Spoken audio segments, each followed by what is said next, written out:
Hi everyone, this is Chris Stewart here with training footage from May 13th, 2014.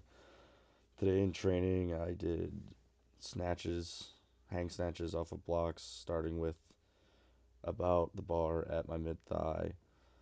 I was doing doubles today in training, so I started at 95 pounds. I worked my way up to 150-pound attempt for two, and I failed the first attempt and made the second one, if I recall correctly.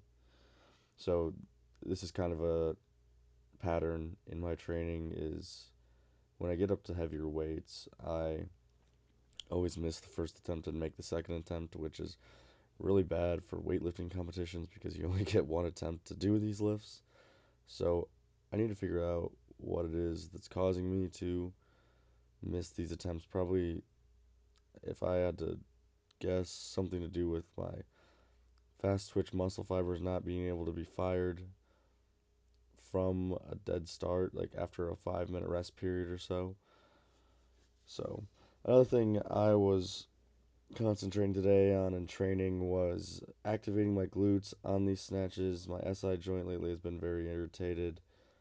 Um, so, when I make sure or I keep in mind as a cue to activate those glutes, I it seems like I am more stable just overall with the lift, like with catching and everything, especially coming out of the hole of like a overhead squat or front squat or back squat.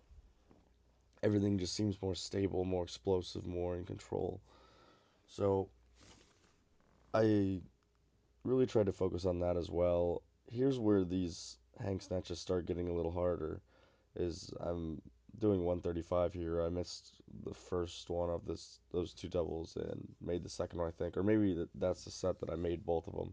So I bumped up to 140 here. That one looked really smooth.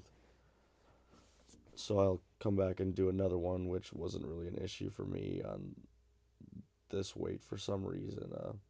So I thought then I'd bump up to the heavier 150 pounds. So in kilos, that's probably 60 ish, somewhere around 60 kilos.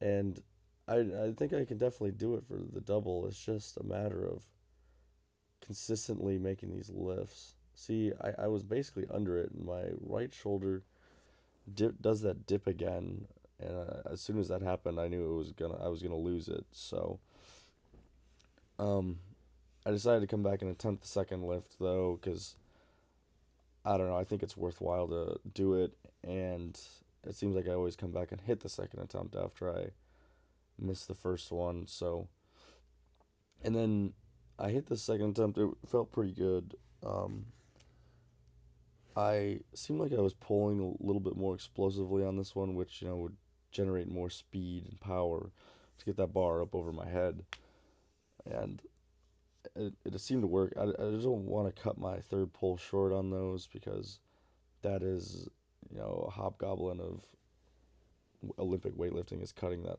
pull short. So then I decided to do some back squats. I haven't done back squats in a long time actually. It seems like with my SI joint, it gets more irritated with back squats. But today, I kept my glutes contracted throughout the entire movement, and it seemed like that really mitigates the irritation in my SI joint. I worked up to 250 pounds for triples. I think I did three sets, and here's a 250-pound attempt. And these look pretty smooth, not overly difficult. I mean, I would say maybe 275 for a triple is close to 100% max, but I haven't pushed it that far yet. So I guess I can triple back squat or do 275 for a triple on back squat and 275 for a single on front squat. I don't know if that's a good ratio to have with training or not, but that's just where I'm sitting right now. So anyway, that's about all I got for you guys today. Thanks for watching.